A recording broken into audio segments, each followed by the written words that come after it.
So we'll move on to the next talk of this session, which is coming from National University of Singapore. The presenter is Anikesh Kumar, and the title of his talk is Economic Evaluation of Post-Combustion Carbon Capture Technologies on board a medium-range tank. Very good afternoon to all of you. All of us are aware of the perils of greenhouse emissions. As there's incessant and almost ubiquitous talk around it, and willingly or unwillingly, all of us know about it. There are many sources that these emissions stem from, and when we think of them, the first ones that come to mind are perhaps process industries and vehicles on the road. But today, my talk will address something that's probably gone under the radar and being tagged off as some seemingly innocuous, namely maritime emissions. So before I proceed with my talk, I'd like to acknowledge my co-authors, Preeti and Sanjit, who are master's student in our group, and Professor Farooq and Karim. So let's get some context. Okay, so these are the emissions in 2012, were about 2.76% of the global anthropogenic emissions, which has grown to about 2.89% within a span of 6 years.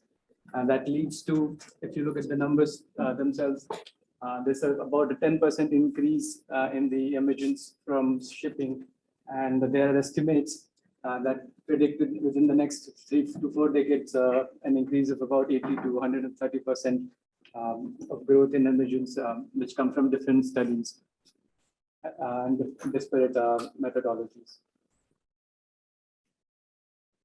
So to mitigate this, the Global Authority on Maritime is the International Maritime Organization, and it has come up with different regulations to mitigate these emissions, which are primarily centered around energy efficiency indices, which is defined as the amount of emissions per unit cargo transported per unit time.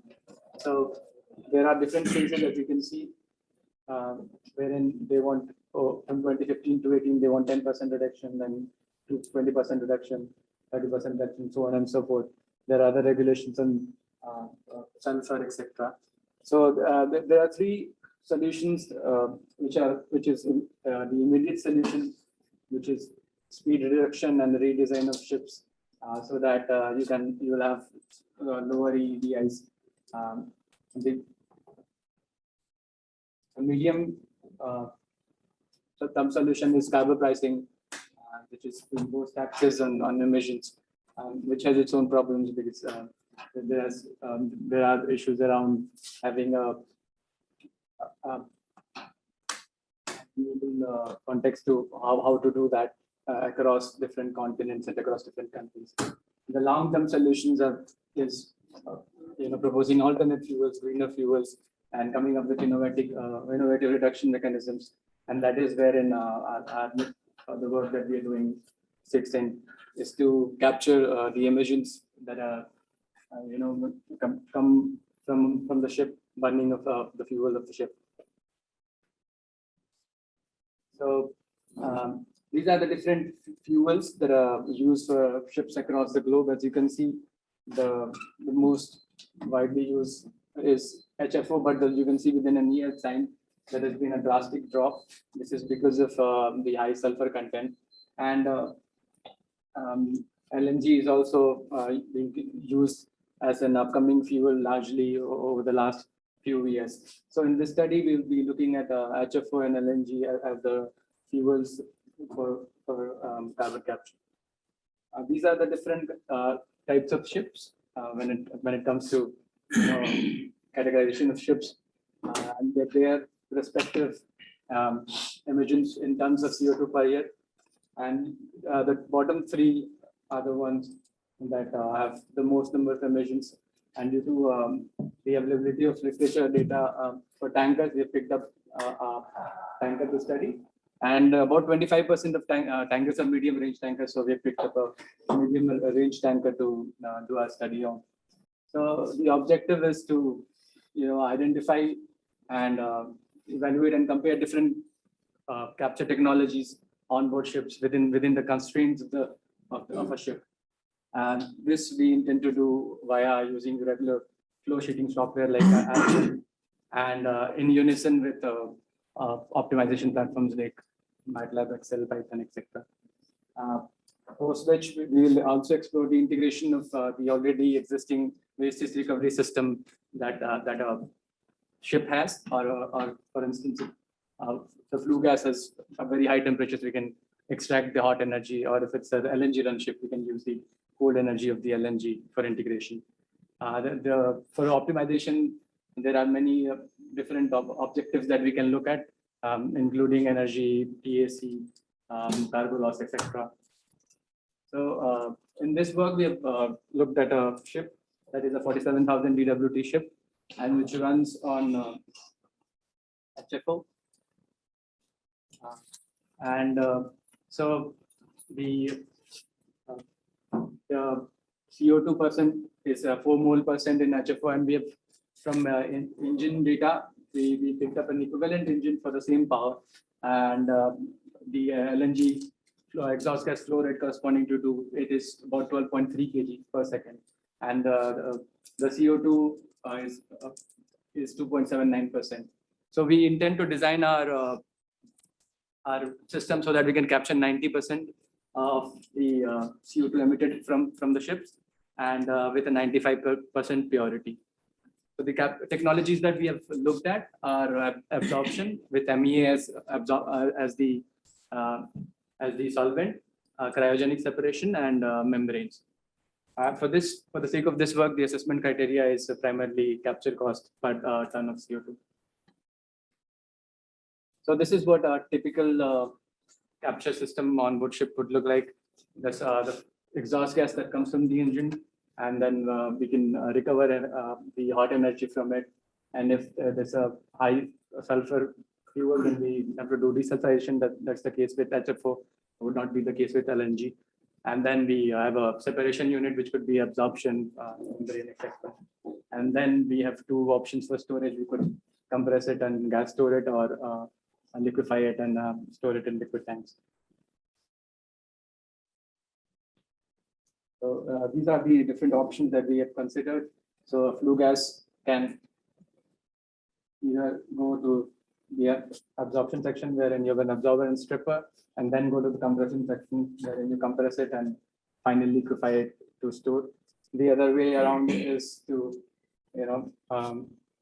enrich it through a membrane system, or alternately we can have a cryogenic separation, wherein we just compress the gas to different pressures, and based on the differences in dew points, we will separate different components of the gas.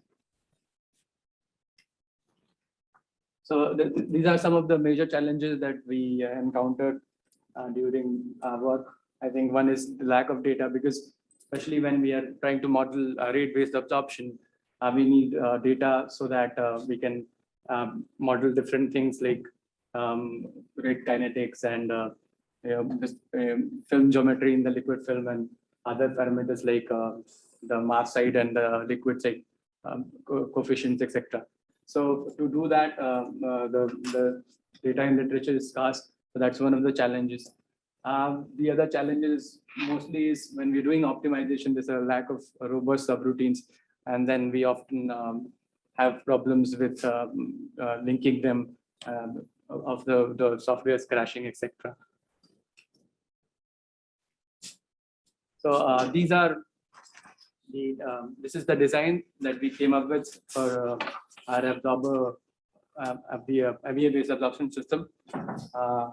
We look at, for a given flow rate, we look at how for 90% recovery, the LYG varies with height, and assuming that the capex would thin over the years.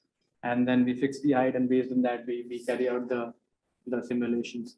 We can see that that because of the low CO2 percent in LNG, we are capturing almost half the amount of LNG as that compared to as that of HFO.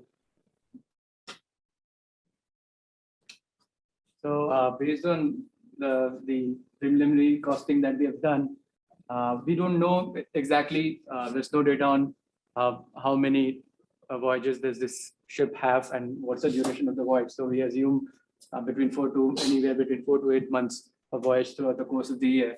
And that gives us these numbers. The HFO cost is about $80 to $130 per ton of CO2, whereas the LNG cost is about $90 to $160 dollars per ton of CO2.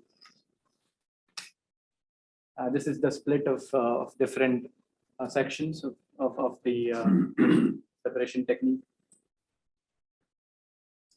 And lastly, we see these are the different components in terms of operational and capital expenditure. And we can see that in HFO, the variational operational expenditure is much higher because LNG, the engine exhaust gas temperature of the engine of LNG is much higher. So there's hot energy as well as the LNG cold can be used in the liquefaction, which reduces the operational expenditure.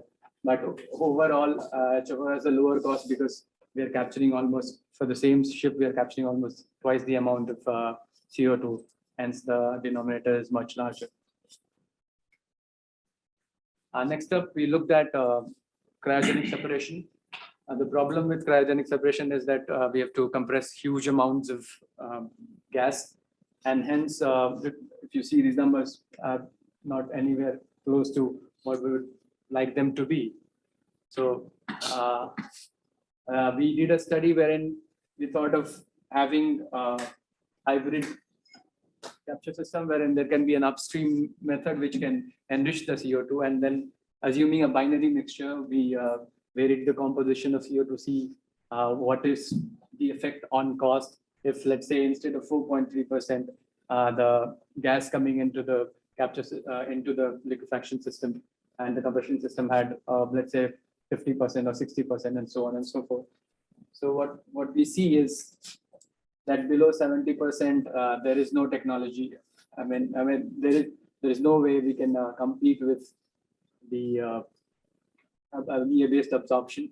For 90%, so these numbers mean that if we have to have a system that enriches the flue gas to 90% CO2, it has to be done within a cost window of $22, which is pretty low, and hence the chances of other technologies competing with absorption seems bleak. I've not shown we get similar results for HFO, so in the interest of time and for the sake of brevity, I've omitted the slides for HFO. Lastly, we looked at some preliminary simulations for membrane as well. These are the different properties that we have used, and we used a 4-component system and a perfect mixing flow pattern. And the numbers, so we want to have 90% recovery, and there are 2 decision variables, which are the 2 stage cuts for a two-stage membrane, and the costs we get are way higher than MEA-based absorption. So in conclusion, I would like to say that absorption is for capture onboard ships is probably the best candidate by a clear margin. If we have some membranes that can have extremely high selectivity, and if we perhaps compete, I mean, if we have lower recoveries that we aim for, let's say, looking at energy efficiency indices rather than 90% recovery, if you look at something like 60% recovery, then there is an outside chance that it might compete. Lastly, for our future work, we would like to incorporate things like storage cost, cargo loss, and emissions from extra energy that we need for, let's say, for the regeneration section and the compression section. And we would also look at optimization of the design parameters across all the 3 sections for a variety of flue gas compositions and flow rates and temperatures. Thank you.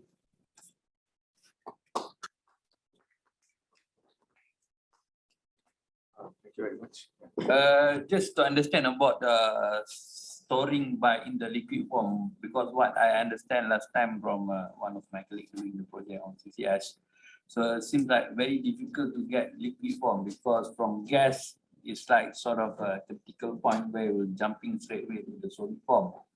So how do you, I mean, just want to have some understanding how to mitigate the So- concern. You would have to, so depending on, because the purity in the system is very high. The mass purity of CO2 is almost 98%.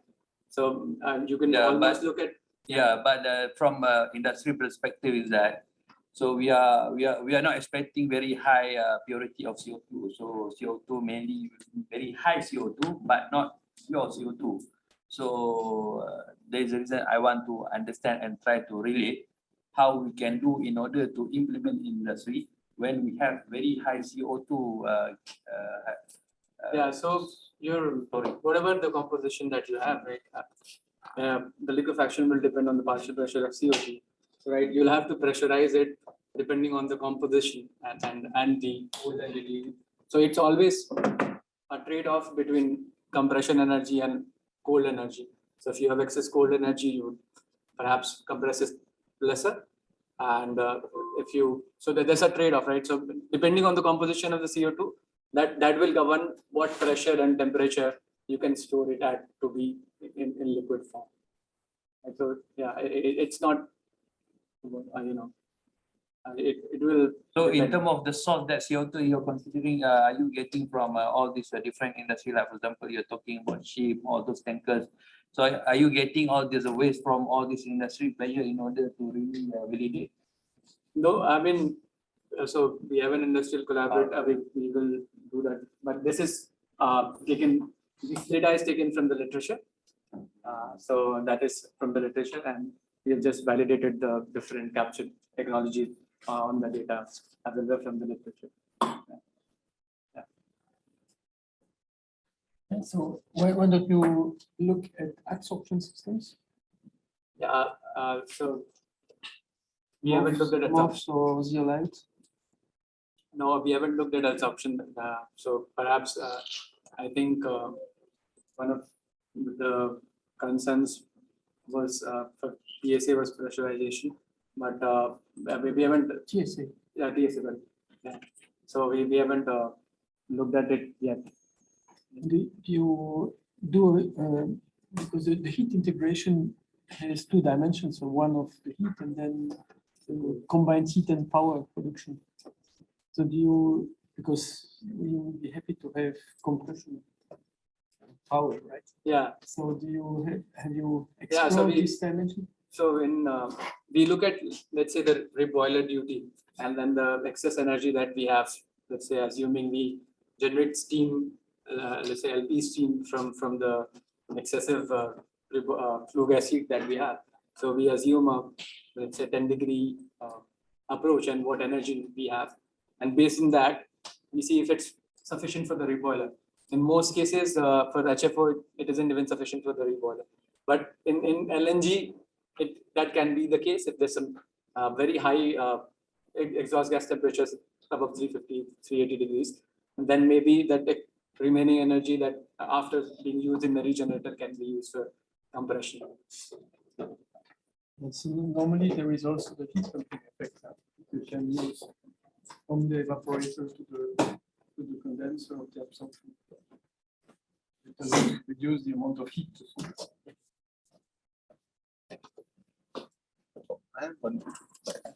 So it looks like use cleaner fuel. Cost of CO2 capture is higher. How do you, So that's because if yeah, both I of them- understand the reason, Yeah. but then it's kind of. So that will also, I think it's on the engine maker as well. So if you have different loads and different powers, you have different fuel to air ratios. So the composition of the exhaust gas depends on the fuel to air ratio. So if you had the same fuel to air ratio, I mean, if you have the same composition as HFO, LNG will probably be, no, not probably, definitely be, the cost will be lower. Yeah, but just purely from a fuel demand standpoint, that's probably not what you want. You want to use a cleaner fuel in as. Yeah, as yeah. So quantity as maybe you will operate it at a fuel to air ratio wherein, and obviously from a standpoint of capture as well. If you have a lower molecular percent, mole percent, right, composition percent, and then there's a lower concentration gradient, so it's the specific boiler duty will go up as well. So there, the ease of separation also with higher concentration goes up. So and that's also true. So let's thank the speaker for that.